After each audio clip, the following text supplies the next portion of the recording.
जवानों में आपसे मुखातिब हूं, अल्लाह को बूढ़े की तौबा भी पसंद है। अल्लाह को हर एक शख्स की तौबा पसंद है, लेकिन ये बात जहन में रखो कि मेरे अल्लाह को जवान की तौबा बहुत ज्यादा पसंद है। मेरे और आपके आका मौला ने फरमाया आना हबीबुल्लाह, मैं अल्लाह का हबीब हूं। कितना बड़ा एजाज है जो मेरे हुजूर का है। लेकिन एक दूसरे मुकाम पे इरशाद फरमाया अशाबुत ताइबु हबीबुल्लाह, सुन लो जो जवान जवानी में तौबा करे वो भी अल्लाह का हबीब है। वो जवान जिसने अपनी जवानी अल्लाह की याद में गुजारी, अल्लाह के जिक्र में गुजारी। जवानों, इबादत की लज्जत भी जवानी में है। अगरचे जवानी मस्तानी होती है, जरा इस मस्तानी जवानी को तहज्जुद के मुसल्ले पे लाके देखो, क्या मस्ती चढ़ती है सजदों के अंदर, क्या लुत्फ है कयाम के अंदर, क्या सुकून है रुकू के अंदर। इस जवानी को मालिक की चौखट पे लाओ, फिर देखना कि ये जवानी कितनी लज्जत आफरी होती है। और इस जवानी के बदले में अल्लाह ताला तुम्हें क्या क्या अता फरमाता है।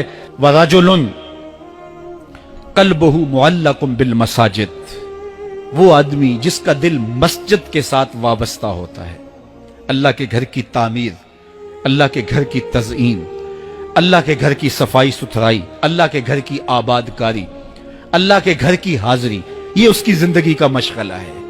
मस्जिद के साथ वाबस्ता है, उसको जुनून है अल्लाह का घर खूबसूरत हो, उसको जुनून है अल्लाह के घर में रौनक हो, उसको जुनून है कि अल्लाह के घर में सफाई सुथराई हो, पाकीज़गी हो, लोगों का आना हो और लोगों का मस्जिद से रब्त हो और मस्जिद की हिफाजत उसने अपने जुम्मे ली हुई है। मस्जिद के काम वो गुलामों की तरह करता है।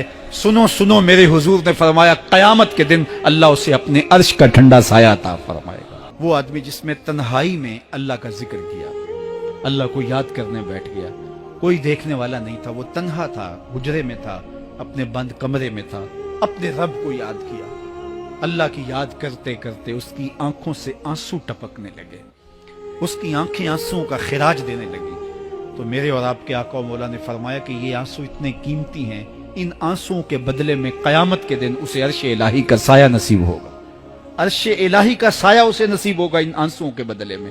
रूमी अलैहि रहमा फरमाते हैं जहां पानी गिरता है वहां सब्जा उगता है, जहां आंसू गिरते हैं वहां रहमत उतरती है।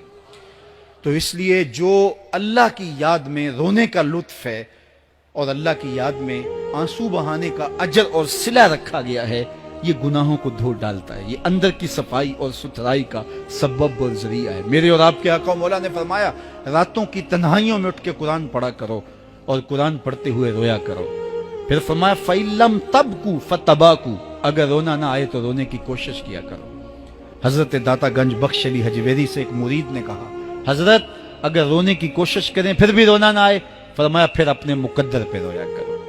तुम इतने संग दिल हो गए हो कि तुम्हारी आंखें आंसुओं का खिराज नहीं देती। जो रोना नहीं जानता वो अल्लाह की रहमतों को और अल्लाह की करम नवाजियों को कैसे समेट पाएगा।